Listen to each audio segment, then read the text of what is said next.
ready for your weekly dose of pixie dust with Disney Coast to Coast.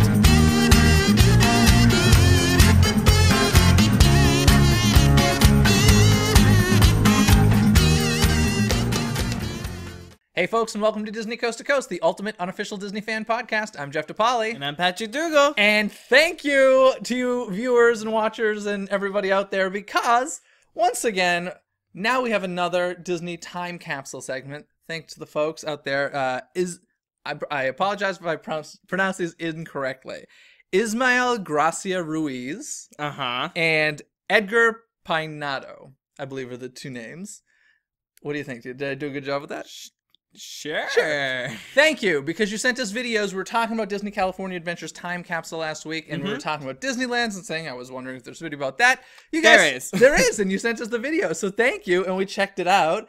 And once again, this one's actually even more interesting. Yeah, because it was like, not only were they like putting stuff in the time capsule, it was like a huge celebration because it was the 40th anniversary. And it wasn't called a time capsule, it was called a time castle. Because it was in a Because it looks like it's like basically a big model of Sleeping Beauty castle that they stuck all the stuff in. Looked like a lot of artwork and merchandise and stuff. And it's buried right near Sleeping Beauty castle. And it was a nice little presentation with Mickey and everybody. And let's see, it's going to be opened in 2035. So it's the 80th anniversary of the park. And it ended the best way I think it could possibly end. If you don't know, the 40th anniversary was also the opening of Indiana Jones Adventure that year. So how did they end the little presentation? Well, of course, unlike someone else who flies over the castle, why not just have Indiana Jones fly over the castle? Yeah, so I mean, he wasn't flying, he was ziplining. In a similar path as you might see Tinkerbell fly. And it was pretty funny. You just have Indiana Jones. Oh, look at that. You have Indiana Jones ziplining across the castle. So that was fun and funny. But in any case, thank you for sending that in. We appreciate it. And it was fun to watch. Definitely. But I have a couple of confessions to make before we move on to our main topic of today, which is Descendants. I was at Disneyland this past weekend. And you know your love for Mickey and the Magical Map? Yeah. I have a new love at Disneyland. Do you know what it is? Mickey and the Magical Map? No, it's not. Although I did see Mickey and the Magical Map, and there is a new performer in it, at least new to me. I've seen the show a lot because of you. There is somebody in the show that was rocking it, and it just seemed like he was a new cast member because he was having so much fun. Show me a picture and I'll let you know. Okay, yeah, totally. I wish I took a picture now, but yeah, it's bad. He gets inside the bubble. They all flip. They all do thin white guy, young. In any case, he looked like he was having a blast, and I was like, I'm pretty sure that's a new cast member. So rock on if that was you, because he was actually a lot of fun to watch. But what was I talking about? Oh yeah, your new love. My new love. You don't know? Any guess? Is it new to the park? Yeah, it's new-ish. Yeah, it's new. Disneyland Band? Yes. I am obsessed with the new Disneyland Band. Did you see the first set? I saw numerous sets. I followed them around the park. It's the first set you're saying near the train station? The first set is the best set. Near the train station? Yeah. It's a good set. Yeah, but it doesn't even feature them. It's more so Dapper Dan's than anything. Yeah, I didn't see the Dapper Dan part. Okay, the first set is at the train station. Disneyland Band goes up on the stairs. Okay. Dapper Dans are in front, and then all the Fab Five come out in their 60th. Okay. And then the Dapper Dans and the Disneyland Band play the Disneyland Forever song, and then all the characters dance to it. Okay, well, I still got to see that. Amazing. I think I caught the tail end of that performance, and then I saw them over by Sleeping Beauty Castle, and then Fab Five come out, and then they marched down to the other end of Main Street. And then later in the day, I heard Indiana Jones marching down Main Street, and then they stop in front of Adventureland and play that, then go into Frontierland and play Davy Crockett, and then go by the Golden Horseshoe and play this whole Frontierland medley. I love the new Disneyland Band, and I know this has been like a controversial thing. And look, I never said, you can go back and watch episodes, I never said I wasn't going to like them. My disappointment is that they got rid of the old Disneyland Band, and I still feel like there was a place for both of them. But having said that, the new Disneyland Band is awesome. So I just wanted to get that off my chest and let everybody know. I mean, it's no magical map, but I prefer it more than Magical Map. But I'm a band guy, so like I love marching bands. So I know you can't handle that, but it was fabulous. So just want to get that out there. And another thing, I don't know if you've done this yet. Have you seen the fireworks by Fantasmic yet?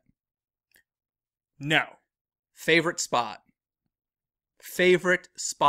to watch the fireworks. I haven't done Small World yet. I've done Small World. I've done near the castle. I've done on the other end of Main Street, and I've done by Fantasmic. How was Small World? It was all right. Okay. I would assume that's kind of a weird angle. Yes. Yeah. You like look into like the trees over, like you look over the Magical Map Theater. Oh, okay. It's weird. So that is a little weird. Yeah. Fantasmic was perfect. The projections are much easier to see than on Main Street, I feel.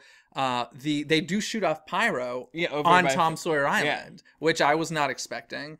So that was cool. See, that's the one thing I think you miss around Small World is like you can see the pyro going off by the castle, and it's like, where do you look at that point? You get a little bit of that over by the Rivers of America, but I got to tell you, I really enjoyed the fireworks show. And oh my goodness, there is this shot, and I saw it on the castle before, but it was more clear over by the Fantasmic Mist screens. Of the show ends with like Walt and Mickey walking hand in hand, and they walk, and I was just like, oh, kill me now. Yeah, it was so good. So I wanted to mention that. I feel like obviously the Bipartner statue and down Main Street is like where you get most of the effects. Yeah, but I gotta tell you, I think that those effects are poorly visible because I feel like you have to be like in front of the partner statue in order to get a good view of the projections on the castle, because it's a small castle, let's just face it. So there's that. And then if you're on Main Street, like you're looking forward at the castle and the projections are happening like to your left and to your right. So it's like going back and forth. My usually go-to spot is on Main Street about halfway down to like Starbucks. Yeah.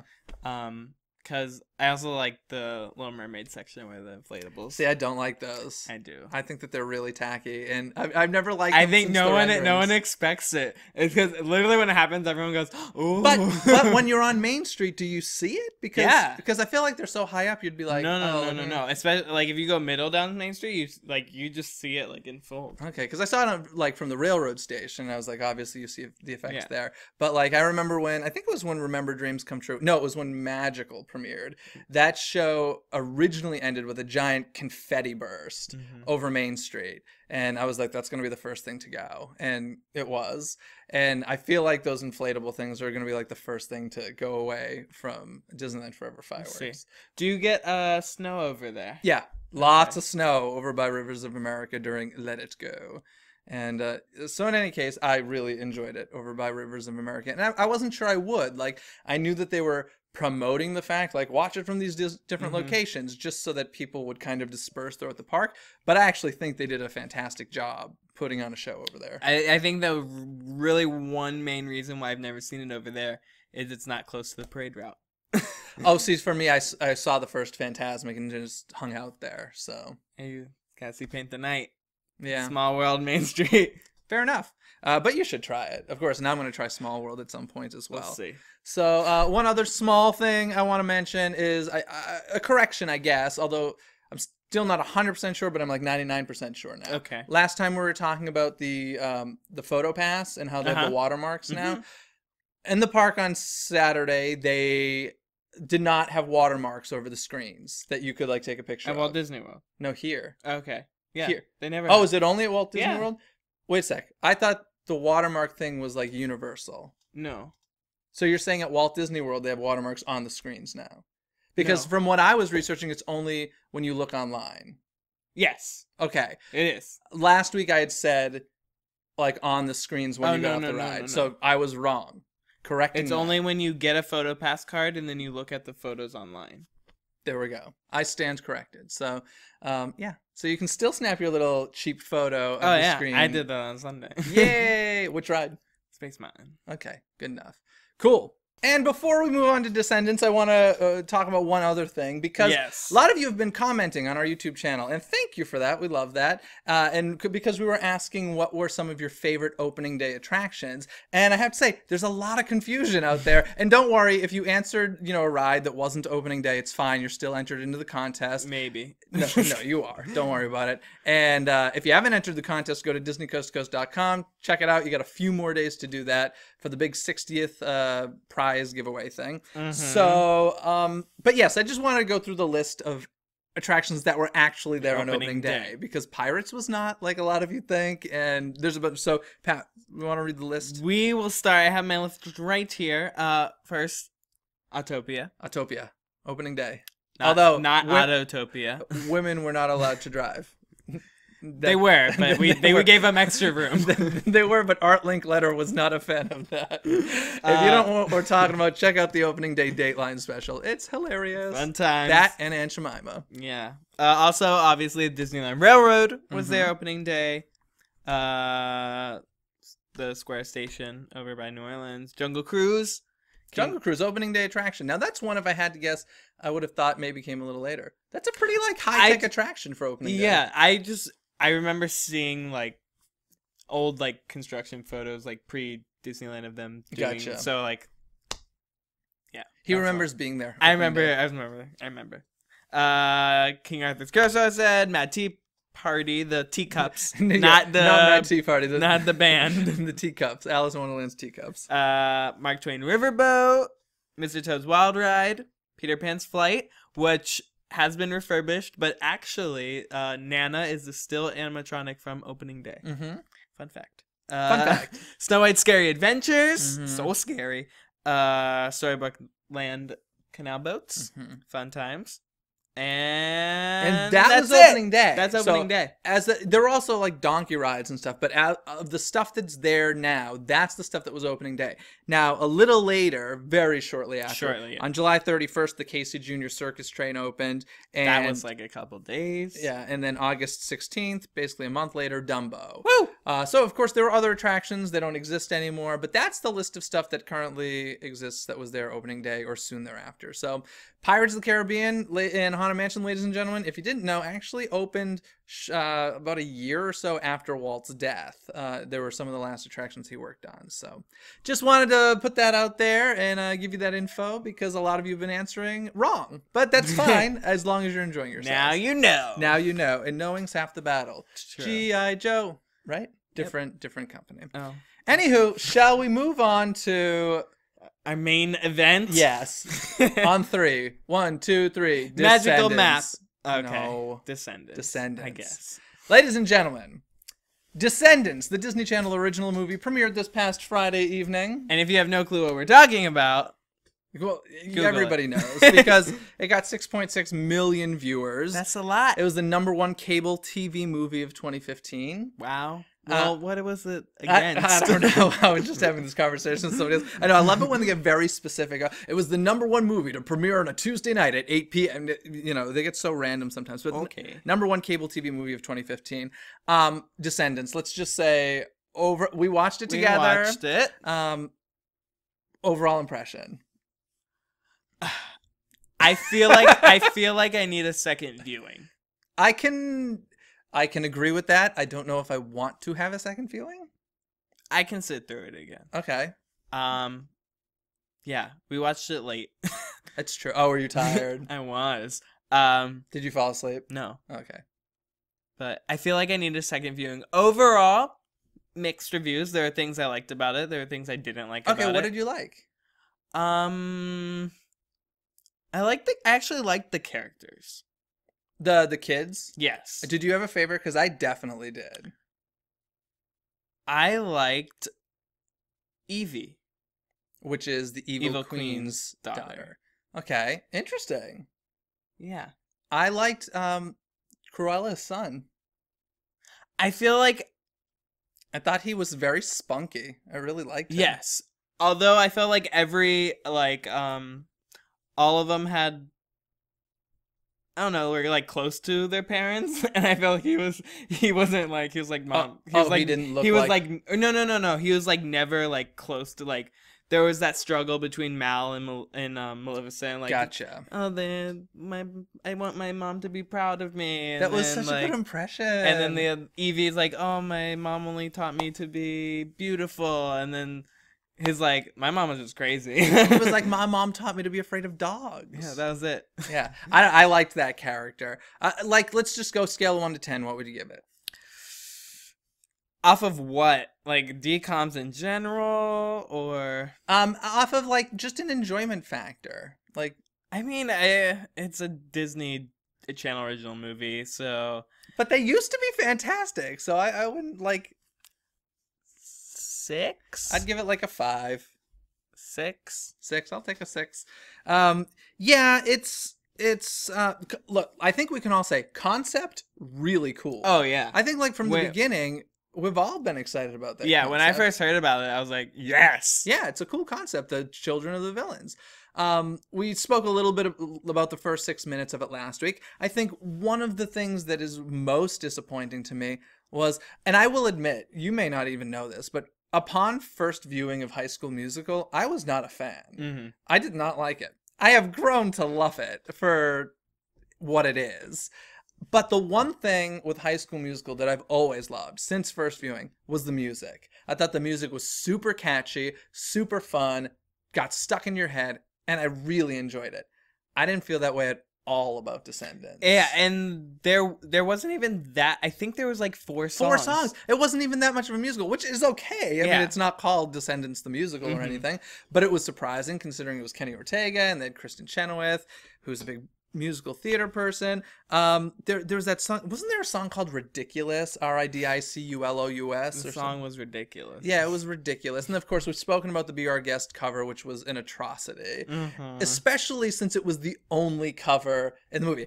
I'm glad there weren't any more, but it definitely felt a little bit out of place because of the fact that it was the only one. Yeah, were there any moments that you loved or hated in the film? I thought the costume design was great. Yeah, it was fun costume design. You know what I this is my wishful thinking. I'm trying to like bring the pros out. Yeah, right. No, I dreamed that like between takes, Kenny Ortega and Kathy Najimy were just like sitting around talking about the Hocus Pocus days. That's exactly what happened. I think it is. Speaking of Kathy Najimy, she had a moment that made me laugh out loud. I heard it. Do you remember what it was? I don't. Okay. They're sitting there. The villains are sitting around a television watching what's going on. Oh, yeah. And wait, she like Snow White's on the screen. She just like throws popcorn at it. It was so funny. Yes, that's exactly what happened. Snow White shows up on screen, and the evil queen from Snow White, played by Kathy Najimy, grabs a handful of popcorn and throws it at the screen, and that made me laugh a lot. Yeah. That was a great moment. So that was awesome. Aside from that, I think it was funny how the mirror, the magic mirror, was essentially Siri. That was kind of fun. And what were some other nice highlights? Oh, you know who I love? Melanie Paxson, who played the fairy godmother, who you may probably know from Saving Mr. Banks as well, who played Walt's secretary. She's just delightful. She does those commercials. Are they Ziploc or something? I can't remember. Oh, I don't know. She does some commercials that you see on TV all the time. But I can't remember. Maybe it's Ziploc. I don't know. If it's not Ziploc, should pay us just for saying their name. Ziploc. Sure. I love Ziploc. Ziploc is a great product. Do you like Ziploc? It's all right. You just lost us a sponsor. Sorry. Oh, man. Anywho, she was great as the fairy godmother. Let's see. I thought it was funny how, do you remember what happened when the car leaves, like, the villain's island and heads into... It turned into, like, a yellow brick road. Yeah, it was very Wizard of Oz. And I was like, I don't know, maybe Kenny was like, I love the Wizard of Oz. Let's throw this little thing in there. But I was like, I mean, it's clearly Wizard of Oz. Like, it was very weird in that sense. What else happened? It's left for a sequel. Open. Oh yeah. Like, what was the moment? It's not even like, literally, you can almost say she like turns towards the camera, talks to the audience, says, hey, there's a sequel. Yeah, it's pretty much like, hey, there's another one coming. And, Yeah, I think but what was the moment? I can't even remember. Like, it was a very specific thing that it was like, oh, yeah, there's a sequel. It was right at the end. They're dancing, and she literally looks behind her, right at the camera. Her eyes glow green. She's like, "Oh, you thought that was the end of the story?" Yeah, and that was it. Yeah. So, you know, it did really well. It sold a lot of music on iTunes. Mm-hmm. It's very much going in that High School Musical direction. So I actually saw a little girl dressed as, I can't remember her name, but what was Maleficent's daughter's name? Mal. Mal. Okay. I saw a girl dressed as Mal in the park, like full on dressed as Mal. On Saturday. So I was like, okay, it's. Well, I was so surprised because like a month beforehand, I saw merch at the Disney store, and I was like, they're going for it. Yeah, they're definitely. They're not. Yeah, they're going for it. But like as much as like obviously, as much as we want to be the target audience, we're still not the target audience, and that's fine. Look, we're both grown adult guys, but at the same time, we both have a little bit of 13-year-old girl inside of us. Yeah. I think we could agree to that. And I don't know, maybe it'll grow on me. I don't know. Like I said, I wasn't like the hugest. For me, the music. If the music were fantastic, I would totally get it and blast it in the car. But the music did nothing for me. Yeah, and one of the hardest parts for me is I like sitting through it. I didn't think the music matched up with their lips. Oh yeah, the auto tuning and the lip syncing was not terrible. Good. That's today's generation of music listeners. Glee was the same way, and it's just like, I'm gonna get old man on you for a second here, but today's kids, those of you watching and listening, you're used to just know that stuff is auto-tuned music. People's voices don't sound like that. And I've actually spoken to vocal coaches about this, and they have students coming in and they try to reproduce that electronic sound with their throat because they think that's what people sound like when they sing. No. That is not a natural voice. That is somebody's voice manipulated by a computer. So let's just get that out there. Before we move on from Descendants, do you have anything else you want to say? It is what it is. I'd watch the second one. I probably would too. But I was going to say, say there were a sequel and we had 4 new villains' children, who would you like to see? I haven't even thought about this. This just came. Scar. So, okay. Well, who was? Oh yeah, that was Jafar's son. That's right. Scar. That'd be cool. I don't know how that would work. Human Scar. Ursula. Ursula, my woman. I love her. Ursula. I'd definitely go with Ursula. Scar, Ursula, Frollo. Hades? Get a little demigod in there? Hades would be interesting. I think it would be really interesting if it were like a very young child of Hades, like a 7 or 8-year-old. That would be really fun. I would love to see Frollo's like 13-year-old son. I think that would be interesting. And for some reason, I can't think of his name, the villain in Pocahontas. Radcliffe? Sure. A daughter of his, maybe? Radcliffe? We'll call her Smadcliffe. Ooh. I don't know what that means, but we'll do it. Or just bring in like not this like Drizella and Anastasia's like kids. Ooh. And they're twins too. That'd be interesting. Like not stepmother, but Drizella and Anastasia's That'd be really interesting. That's Descendants 3. Yeah. And can we talk about how much Aurora's child was a little brat? Aurora's child was? Yeah. I was like, oh, you need to sleep.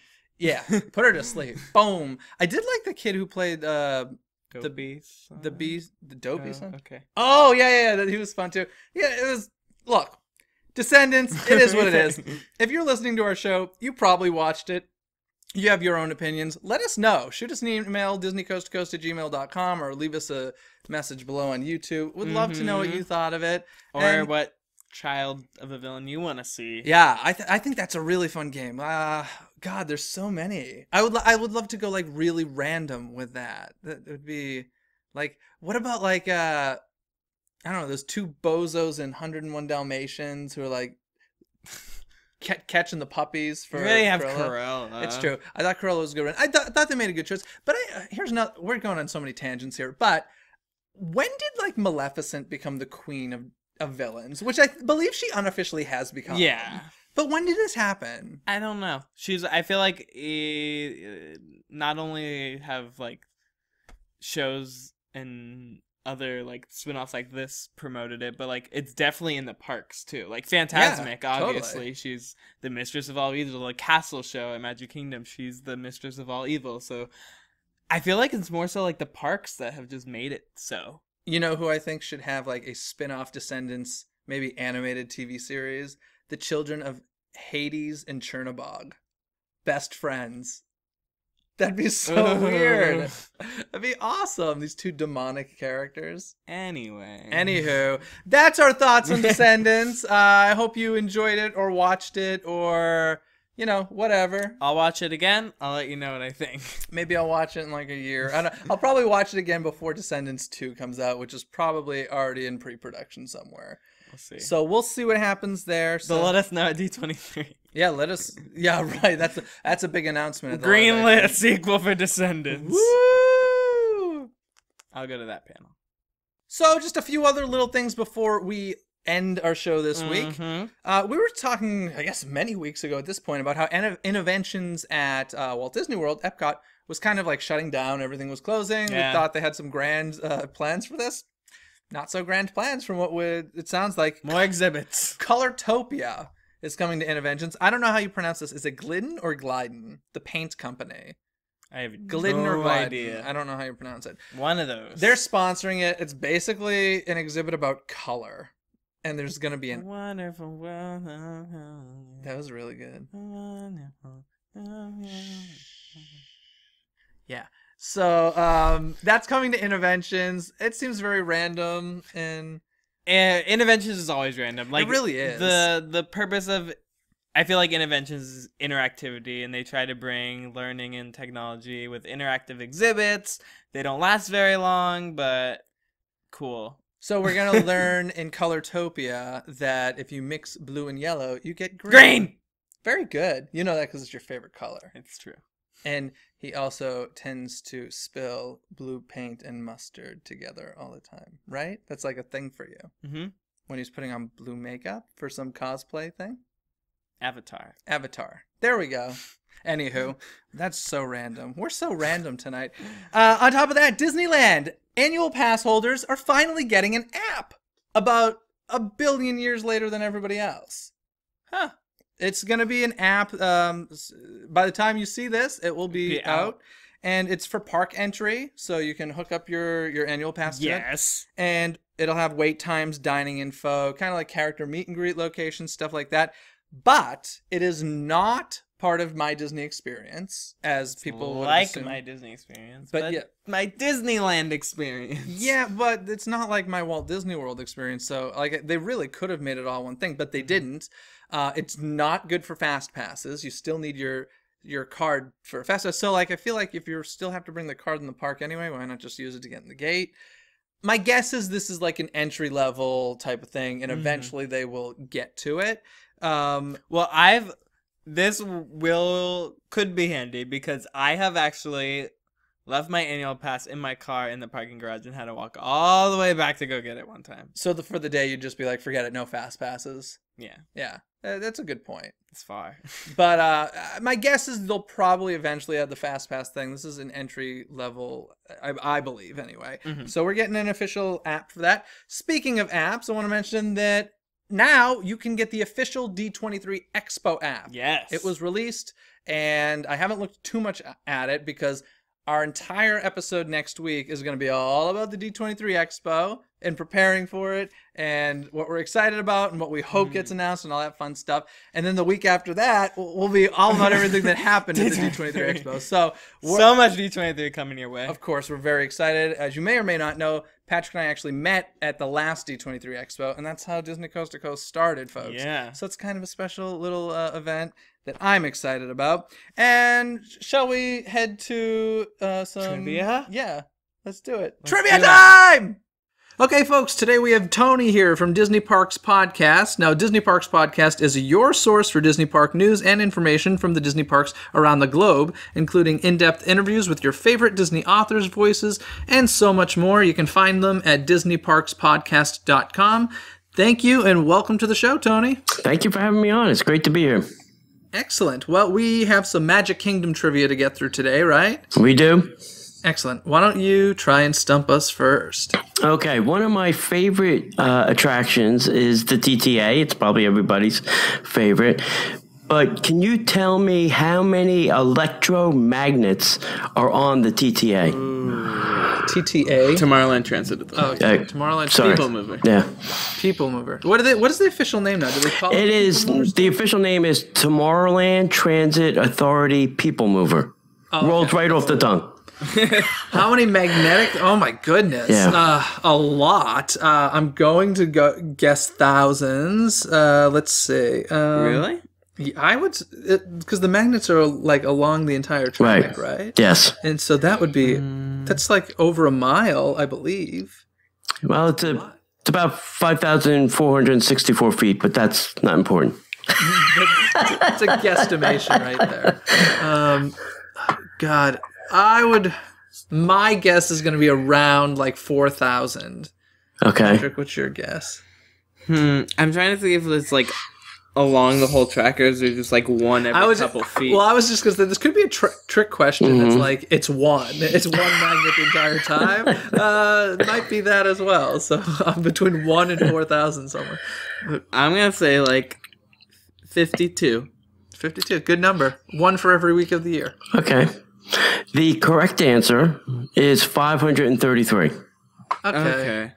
So that's a tough So question. we're in the middle. Do we? How like far apart are they?